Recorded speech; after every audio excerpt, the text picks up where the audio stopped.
Okay, here we go. Tony, it's time to talk about a bunch of games that I've been playing because we haven't Tangerine in a long time. Let's start with the Riot fighting game. I was like excited to try this because I've never been huge into fighting games before, and I've really been enjoying playing platform fighters in the past couple years. I've been playing a lot of Multiverses and Nickelodeon All-Star Brawl, and then I like Smash as well. But no, not like a fighting game. But it is like, I've played a tag fighting game before, because I've played Naruto Ultimate Ninja Storm, which is like a tag fighting game. Yeah. And I actually quite liked that when I played it. I used to watch the show, so I was like, oh, I think it's easier when you like know the characters, because that Dragon Ball Z Sparkling Fighter game just came out, and it's really popular, and I know like a large part of that has to do with the fact that people love Dragon Ball, and lots of people are trying to put out their support for Dragon Ball because of Toriyama's death recently, which is a shame to see. But yeah, so I played League of Legends for about 6 years. God, almost like fucking 10 plus years. I think it's literally almost 10 years since I've played the game. For my own mental health, of course. But I've always been interested in Riot's other projects because I do generally like their character designs and their game design usually. Like I played Legends of Runeterra, their card game, and that was actually a really well designed card game. I love TFT. TFT was a really good auto battler. And then also they did Valorant, which I wasn't really into because I'm not a big round but like turn-based kind of guy in terms of like shooters. It was sort of like CSGO meets Overwatch sort of thing, and that's not like, I like really fast-paced shooters. And speaking of fast-paced, 2xk. Yeah. My experience with this beta was not the greatest because there was literally no tutorial or even like a moves list. I understand it's a closed alpha, but on the forum, like, because it asked me when I signed up to the closed alpha, it was like, what's your experience with fighting games? And I was honest. I was like, literally, because I understood that, you know, when you fill out those forms for betas, people will go, oh, well, I play everything, and you should put me in the test. But when you fill out those forms, they're looking for a little bit of everyone. Like, they want to try and appeal to people who just play a specific type of game or have never played one of these games before. Yeah, so I was like, look, I've played Smash, I've played Multiverses, but I've never really played another fighting game. I assume you're more likely to get chosen if you're being more specific, because if you say I do everything, then they don't want that. That's not a test they can do. But I was like, yeah, I'm pretty new to fighting games. Like, I don't really know too much about them. And I loaded up the alpha test, and I was like, I have no fucking, like, I fought like a bunch of online battles. There's no tutorial, and I'm like, I legitimately don't know the button to like switch character. I didn't even know that. I didn't know the block button. I was like, and I was just, this is just me like button spamming. Yeah. Like, I just had no idea what was going on at all. It is pretty common for finding not to have good tutorials, but like having none is a bit. That's kind of crazy. Well, like, the only place where I could find like any advice was I went to Riot's website, and they had like an infograph with a controller on it, which had some basic controls on it. And that was buried on Riot's website, and I had to like literally have it up on my other monitor, and I would look at it as reference sometimes, and I was like, I feel like such a noob right now that I have to look at another screen with like this website of controls just to try and figure out how to play. I guess like, because you can have the inverse, right? A lot of people can. Have you played Street Fighter 6? Yeah, that's the one. Doesn't Street Fighter 6 start with like one of the most longest unskippable tutorials in any fighting game? It's a part of like the first chapter sort of thing. Right? So I had no idea how to do special moves, by the way. There was these cool animations. I don't know how to do them. I just got Kamiyami hard. Again, especially this is even more true when it comes to like if you're putting it like attached to a story. Like do these tutorial things as part of a challenge. And then it's like, oh, to defeat this guy, you need to learn this one thing. Like even if I know how to do it, I can do it quickly. Instead, it's like, oh no, you have to do this thing. It's like do this thing 3 times. Like I don't want, and some things like I swear didn't trigger properly. Like, it doesn't actually help me like know when to use it. But it has like there's a challenge that you know how to use it. So the cool thing I found was like you have this 2D art style, but you also have like a 3D character, and you would walk around this arcade, and you could basically sit down at an arcade machine, and you could go, oh, does anyone want to play? And then people could walk up and play. And then I was able to walk around this area when I wasn't playing, and I could just walk up behind someone on an arcade machine and then spectate them, and be like, so you just walk up behind them, and then you could immediately be watching their match and see what's going on, which I thought was really cool. Like it brings back that feeling of being in an arcade again. Yeah. Like I think because I played Dragon Ball, one of the Dragon Ball games on Steam, like the Dragon Ball fighting games, like years ago. It was on a free weekend, and that had a similar system. So I think this is kind of popular. But yeah, I think I won like 1 game on this beta test, and then I just kept getting my, like, I think by a complete fluke, and then I literally lost like 10 to 15 games in a row. Like I could not beat anyone. I was so like out of my... I'm guessing like the people who signed up to a closed alpha test of a fighting game are not going to be new players. So I was absolutely outmatched. There was a couple of games that were close, but yeah, I wasn't able to get a win past like 1. And I just like literally if somebody... I was rematching against the same people over and over again because tell me if this is dumb, but this is kind of my philosophy. I like playing against people that are better than me, and if they want a rematch, I'll rematch, because my idea is if someone's that much better than me, I want to keep facing them in order to learn like a lot quicker. I think it depends. If you're actually learning, like you're not hitting a roadblock, I think that makes a lot of sense. But I think if you're just trying the same thing over and over again and not doing anything, like maybe you need to like find like remember that and find like an opponent or like some other way to learn how to. Yeah, I was putting out like different. I found that I think Echo was one of my favorite. Echo from Arcane, of course, was one of my favorite characters. I always do this thing now where I'm like, oh, LeBron from Multiverses, or you know, like because we have so many different media franchises now. I've actually watched Arcane now. I watched it on Netflix like a week ago or something as of this recording, and that show's really good. It's another actually good. TV series based on a video game. It feels like TV series are kind of carrying like good video game adaptations. Like we've had, I watched The Last of Us this year, which was really good. I watched Cyberpunk Edge Runners last year, which was really good. Most of the time they're not very good. So, the 2nd season of Arcane is coming out soon as well. I think it comes out like next month. Yeah, so I'm gonna watch that as well. And it was funny watching it with somebody because I was watching with a bunch of friends and we've all played League of Legends. And I was watching it with somebody who'd never even heard of League of Legends. And they really liked the show, but it was so funny watching them be like, I'm seeing the character Jinx, and they're like, oh, that's Powder. And I'm like, yeah, Powder. They're definitely going to stay like Powder and not turn into anything else. Yeah. And they were like, I was really attached to these characters. And I was like, these characters aren't in League of Legends. I didn't get attached to those characters. Yeah. If you don't know, you don't know. Yeah. But I think this game, like, the animations and, like, the super attacks and stuff, like, really good. From what I played, I had low ping. I didn't feel any latency. Like, it feels like a very polished fighting game. And I like the tag-in system. I think the only thing would be I need a tutorial, just personally. At least put like a move list in the game for like Xbox controllers. I don't have a fight pad. Like just give me controller controls or like stuff like Street Fighter has like simple modes, right? There's like a so the new Street Fighter 6 has like this simplistic mode. It's like not like button matching. It's like more combos. Or like more like 2-button combos. But I've seen that most fighting games have like show combos on the screen so you can learn them. Oh, here's an OP strat, guys. Important. Pick Braum and throw poros at people.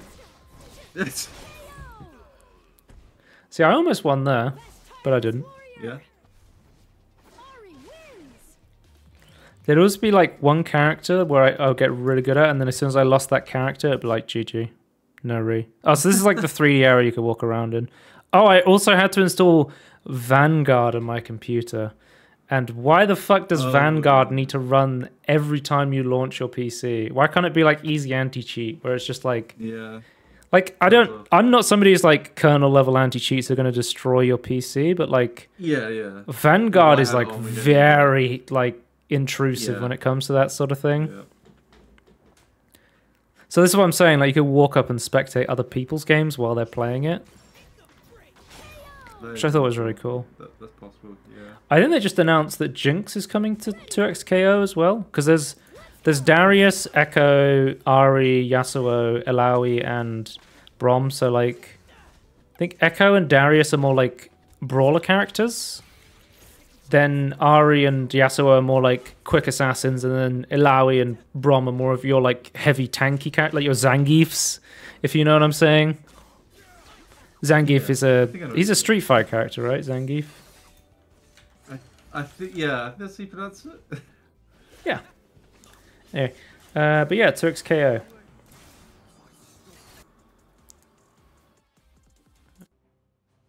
Then I've also been playing Cat Quest 2.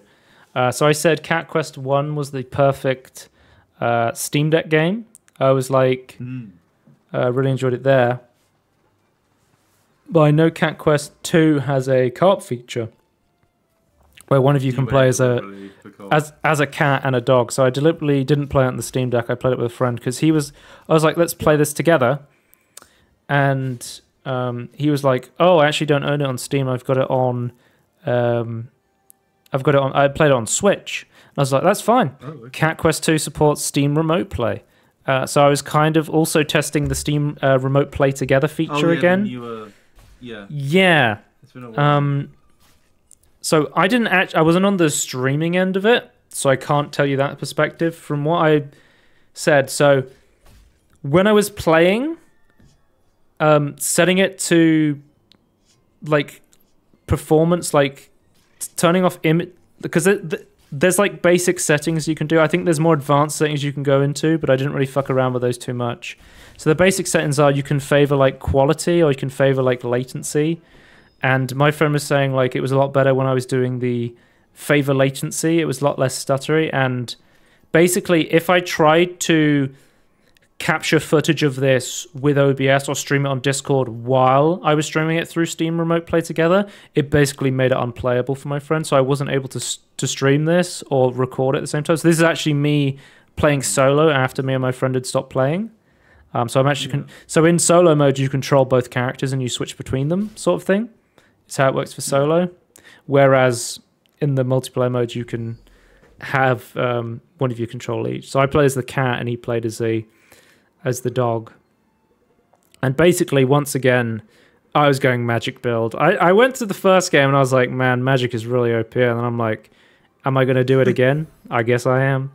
So my friend was going for like big dick damage swords, and then I was like, I'm the gentle, because the company's called Gentle Bros, and of course there's another like secret island with the developers of the game who gives you like really OP items. Because this is late game, by the way. This is like, I think we'd literally like finished the main story now, and we were going on to, because there's New Game Plus and there's Mew Game Plus, which don't ask me what the difference between those are.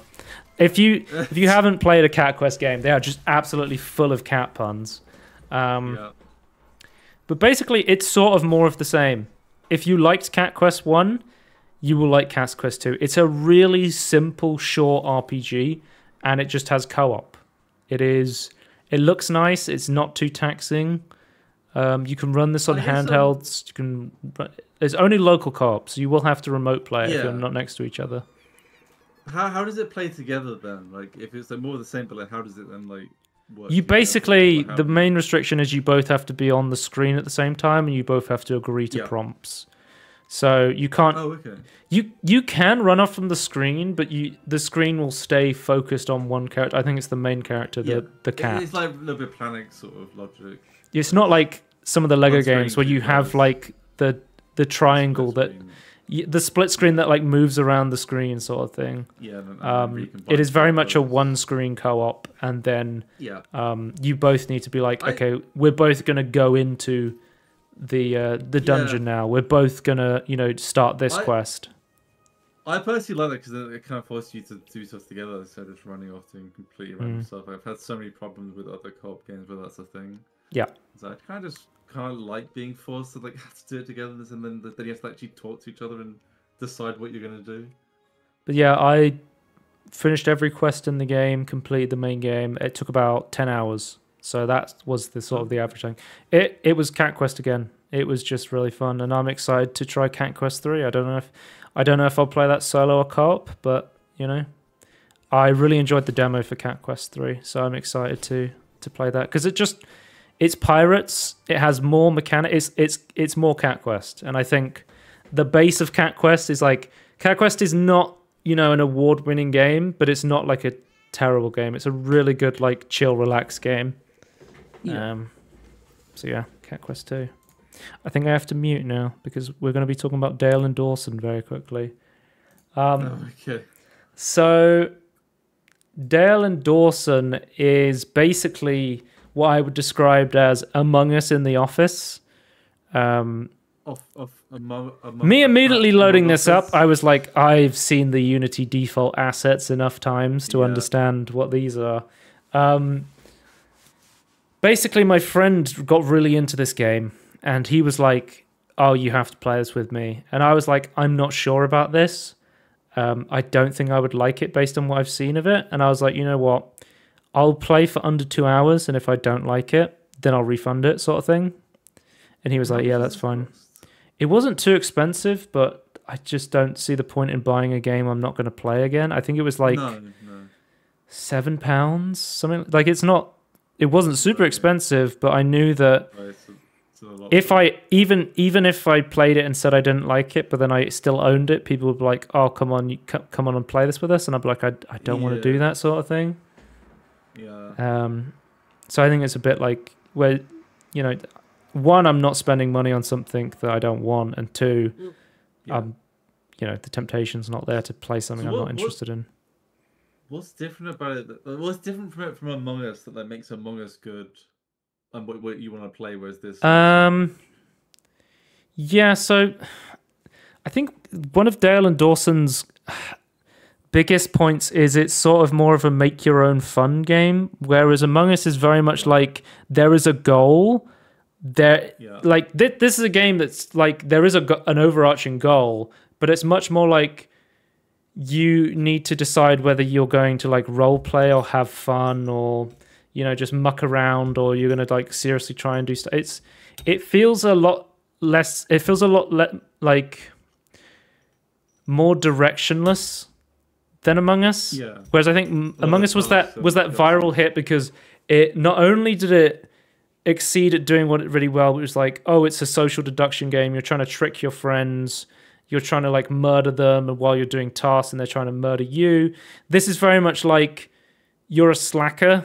Some of you are slackers and some of you are not. So the ones that are slackers are just going around doing meaningless tasks, and then the slackers are going around trying to sabotage people, basically like putting people's mouses in jelly and stuff. And it's like, yeah, it's pretty funny the first couple of times, but it's like it just feels kind of boring, kind of monotonous. I don't know. Like I feel like if you have a large group of people and you're all like good friends, or you're all good at like role playing around an office, I think it can be really fun.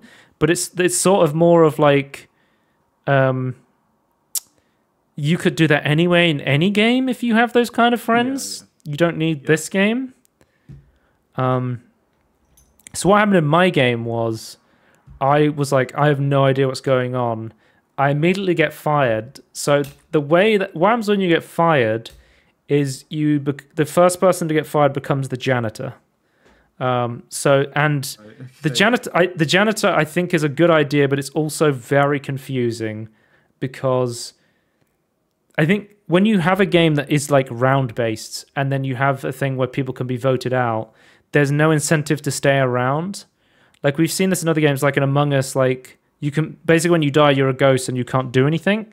And then in later updates, they were like, okay, let's add the ability to shield people who you think might be about to get murdered and stuff like that to add more interactive ability. Or like even bringing up a game like fucking Awesome Noughts, where when you're respawning, you have like a mini game where you're flying a rocket ship and you try and collect more coins to buy more items and stuff like that. Right. Like I think it's a good idea to add interactivity into, or even like in Prop Hunt in like Gary's mod of TF2 or Counter-Strike, wherever the hell you play that, there was a thing where you could become a poltergeist. Was it Trouble in Terrorist Town I'm thinking of, where you could become a poltergeist and move objects while you were dead. Like something to keep the player entertained when there is no way for them to be entertained because they've been removed from the game, because that's how the game works, you know. So the janitor's job is to clean things up, but they don't have like a specialist or slacker role. They're kind of neutral. My problem was the game bugged out, and because it's like, here's some trash, put this in the bin. That's your whole like job. This is a secret third category. Then. It's not a secret. Once you get fired, you become the janitor. Everyone knows it. So there's this thing called keys in the game. And keys basically let you lock and unlock any door. And the only other person who has keys is the manager, who has keys in his office. And then he can unlock and lock doors.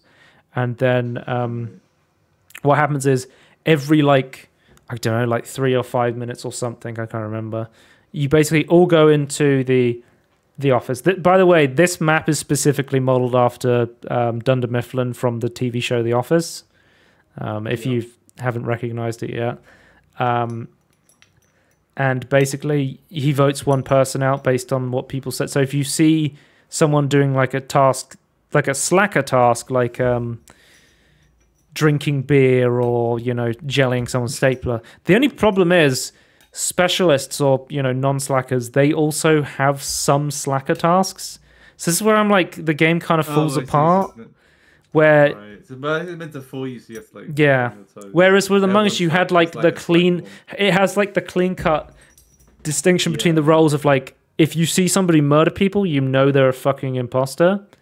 Whereas in this game it's like, well, specialists also do have slacker tasks, and people could just be slacking on. Like you have 3 tasks in a round. You might just have run out of things to do and are just bored. And that's when I'm like, there is so much downtime in this game. And if you're not constantly filling it up with your own fun, you're just going to get really fucking bored. I don't know, like, I wouldn't see this game having like a super long tail to it. Right. But anyway, I become the janitor, and the game's like, put this in the trash, this is trash, which there is trash. But the game bugged out and started telling me to put it started telling me that people's mice were trash, and you can't use your computer without the mouse. So you would have to go to the storage room and get another mouse from storage in order to use your computer to do a task. So I just started putting everyone's mice in that was like the game's telling me to put mice in the bin. I'm just going to start putting them in the bin.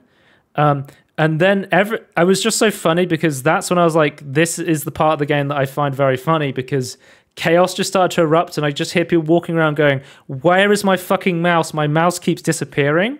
And that's when I immediately took it upon myself to try and put every single person's mouse in the bin. And then once I put like every single person's mouse in the bin, I locked the mouse supply in the bathroom. And people were just going nuts trying to figure out where the mice were. And I was like, this part of like trying to puppeteer chaos was like the actual fun part. But I was like, this could only happen if I was fired first and become the janitor. And I'm like, this is only one small part of the game. And I feel like 90% of the time I'm just walking around going, well, I'm kind of bored. Like I only had a couple of friends who played, and then it was just, you know, joining random public servers. Again, I think this is going to be a game that is, look at my screen. It's telling me that the mice is trash because I just got turned into the janitor. Okay. So I was like, mice equals trash. Okay. I don't know. That does seem a bit weird, but Yeah, I'm just trying to think. Yeah, how could you like codify that so that happens more often, or is that that's actually a thing that makes sense for people to try and But yeah, solve? I played a Yeah, few games, and I was like, you know what, it's just not really for me. I'm just not really that into it, which is fine. But I gave it a go. So you refunded it. Yep. Right. Okay.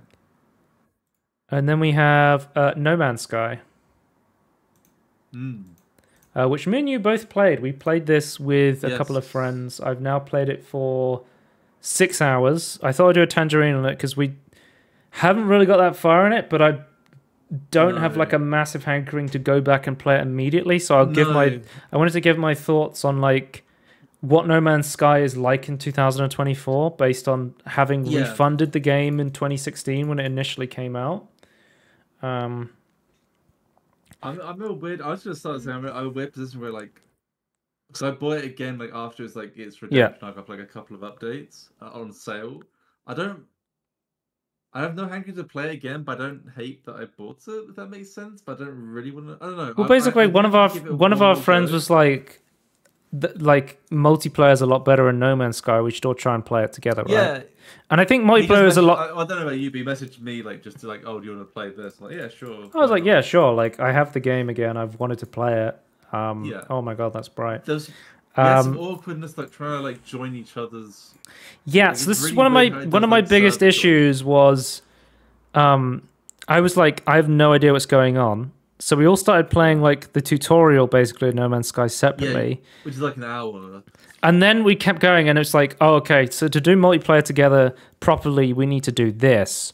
And I'm like, saying to my friend Andy, I'm like, Andy, I've played this game for 6 hours on the basis we were going to play together, and I haven't played with you once, really. Like, we've joined each other's planets to look around, but there's not really a way to play through the game co-op unless you spend a bunch of time solo, which I'm like, this sucks. Like, the game is interesting, but it's like I'm mostly just flying around from planet to planet and just like naming random creatures and harvesting materials. Yeah, like that's the main core gameplay loop. Each other's names, but and I guess the idea at some point is that you go see each other's base. But it'd be really nice if we could build a base together with like the all the achievements, like the goals lining up, so you don't have to build like random bits. Well, if all 4 of us spawned on one planet and we had a tutorial and we could complete it together, and then we were like, okay, we need to go and do this, and you make the requirements harder or something because there's more of you or something. Like balance it like that. Like, but I think it was interesting how we all went about like settling on a planet because I spawned on like a shitty Tox planet. I was like, okay. I immediately was like, get the fuck out of here. I found a paradise planet. I found Ricer, and I was like, I'm going to live on a Class M planet. You fucking settled on a toxic planet, and I was like, Tony, why the fuck do you live here? Like, there's literally paradise planets out. Why would you choose not to live on a paradise planet? I think the other one was taken. Okay. I can't remember. There's like one in the solar system, but it's like already taken. I didn't want to leave the solar system either. I don't think any of us did actually. I think we all had planets that in the same solar system technically. I had like forests that I had big mountains. I had breathable atmosphere, no acid rain. There's no toxic rain, toxic storms, and toxic atmosphere. That's crazy. Yeah. I had literally had like a paradise planet, and I was like, I'm big. I'm gonna build a nice wooden house and a nice base. But it's like you just get used to it. You don't realize what you've got until you go to someone else's planet. I was like, I just used to like collecting stuff to like rebuild my resistance. I had to keep going back to base to do it. I'm like, and I went to your planet. It's like, oh wait, you don't have to do that. No. So, okay. Most planets do have like some sort of environmental effect, but yeah, there are quite a few planets that also are just lovely. Then there was that confused the fuck out of me because I started mining stuff on your planet, or like I think it was Michael's planet, and I was like, why are there these robots chasing me across the fucking universe? I don't have Sentinels. So Sentinels basically, if you attack them or you harvest resources near them, in front of them, they will like come after you. Yeah, they're trying to protect the planet basically is the idea, and they don't want you to interfere. But yeah, you had the bug where they wouldn't like stop looking for you. Yeah, so even though I evaded them and went underground, they basically infinitely chased me. Yeah. And I basically had to like leave. I looked it up, and apparently it's like a known bug. You have to like leave the game and come back, and then they like de-aggro. That's so that's so silly. It's such a big. Because I was like, because I tried to go, like I dug like a fucking Minecraft tunnel underground and was like, I'm gonna hide from them, and they just infinitely kept following me and knew exactly where I was, and I was like, what the fuck? Okay, I tried getting into. I was like, okay, I'll get into my ship and fly away. No, Sentinels will chase you into space. They will just keep coming after you. I was like, well, shit. What am I supposed to do? So yeah, I found out that it was a bug, and I was supposed to. Rejoin, but it was interesting. Scorn Retorts Michael had he lived on like a aquatic planet, which is one of the newer updates, the aquatic update. Yeah, we were looking at the waves and went there. Underground, or some like underwater. A lot of I saw a lot of like really beautiful looking new stuff in the trailer, and all the planets I went to, at least in the early game, looked like I remember No Man's Sky looking in the old patch. So I was like, where are these planets? Even the water planet I went to, like Scorn Retorts planet we went to, is like it had the new waves, but like the rest of it looked kind of normal. It was very odd. I don't know if it was like maybe it wasn't fully implemented, or like in an area that wasn't touched as much. I don't know. I didn't, but I was looking at like videos after the fact. It's like this, like people. This kind of annoys me, and apparently this has happened before. So when they added like new biomes before, apparently they like changed what planets. Like say you're okay. Let's say you for example, like, you're on a Riser planet, you're on a Paradise planet. Yeah. Apparently, when they do these big updates, they change the planets. Like so if you've settled on a planet, and then they can just completely change it. Like. Oh, I built a base. This is a real example. So I built a base around like a Hawaii-looking place, right? It had like palm trees.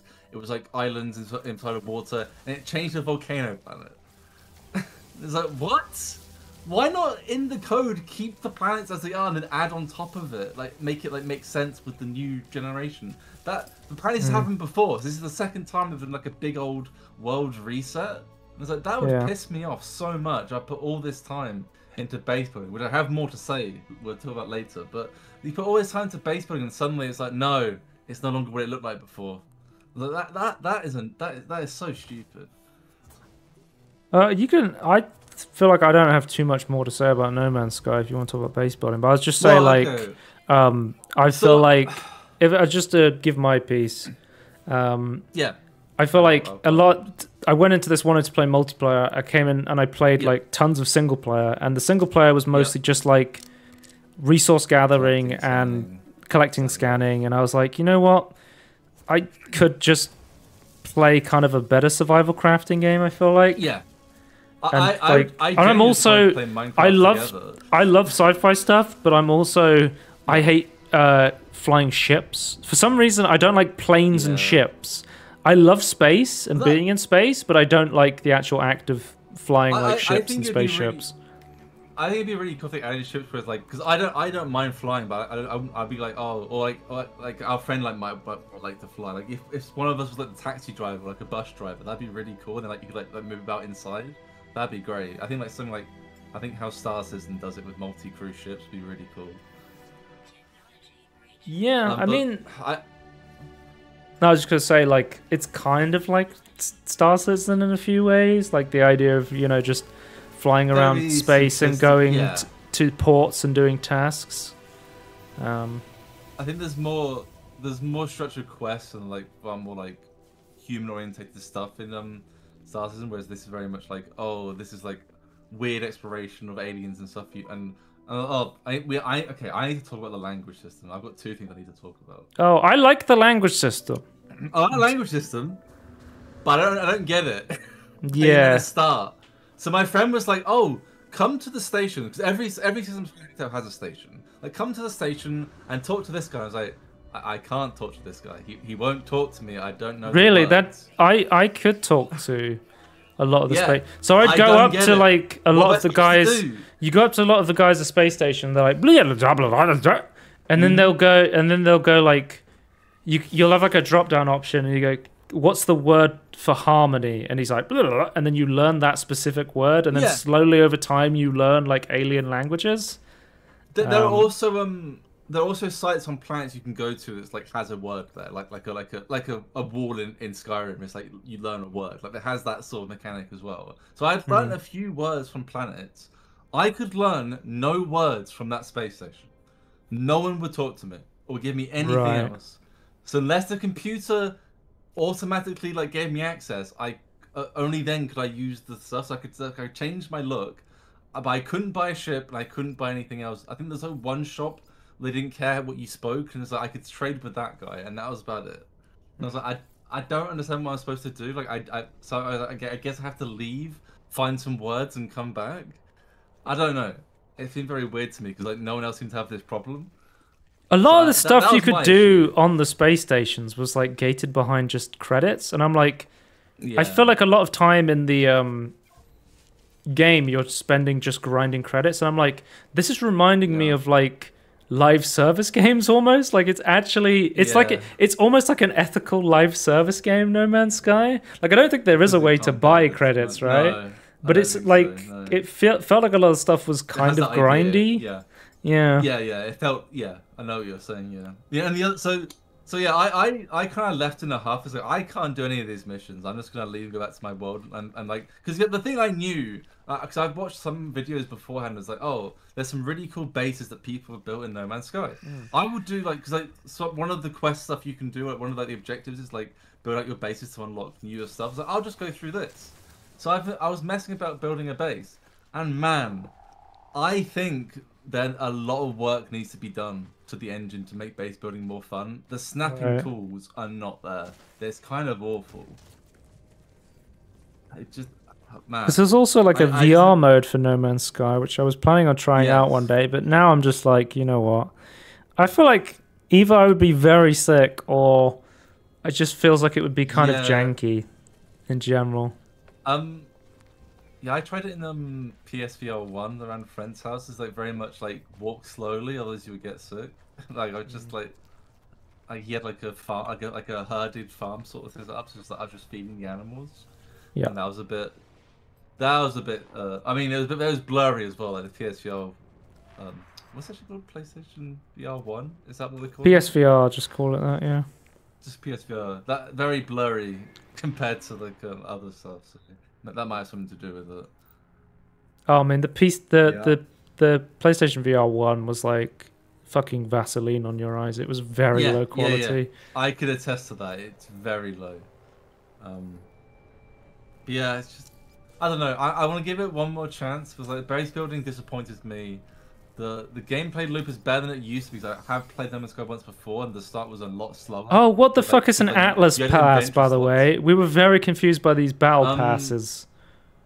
So that's if you follow the main story that you get more access. Right. That's like the Atlas thing is like the main story, like to discover yourself, like go to the center of the universe, sort of thing. But it feels like so we were a bunch of new players who were just getting into No Man's Sky, and there was a lot of really confusing stuff. Yeah.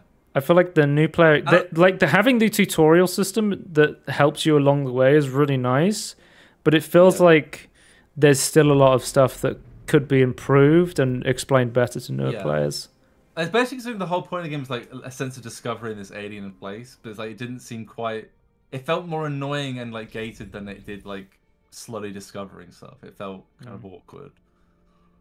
So yeah, I want to give it one more go, but. Yeah, I don't know. I think I might have to accept it's not for me because this is my second attempt. My first I did like man, I know you played like played on launch. Did you immediately refund it? Like, did you play it on launch? I played it on launch and then was like, yeah, this is broken. I played remember, like having no inventory slots. Yeah, I remember playing through the tutorial where you had to walk across the planet, and I didn't know there was a sprint button, so I literally walked across the planet for the tutorial. I got into space and I flew around, and I was like, this game is not what I thought it would be. I literally got it to play multiplayer with my friend, which again, that's what I was trying to do now. And again, I can't really play multiplayer with my friend, so yeah. I still wish there was like less planets that were more detailed because then it'd make more sense that to use like a vehicle, like a car. because then it's like, oh, I'm going to the other side of the world because that's a biome I've never seen before. Where it's like, no, this planet has like one biome. That kind of disappoints me a little bit. Like, it's very simplistic biodiversity. I think it should be far more per planet, in my opinion. But again, that's I don't know. I might just have to accept it's not a game for me, but I do. Yeah, Like, that's kind of my current There's feelings. some nice areas. I've tried playing it again. It was okay, Yeah. but I think I would rather put time into other stuff. Yeah. There's other games that we can play together, and I think I'd rather do that. Anything else to say about this game or any other games before we end? No, I think that's my 2 cents on. Okay. All right. Thanks for checking out the Mega Tangerine. We'll see you next time. Goodbye. Bye.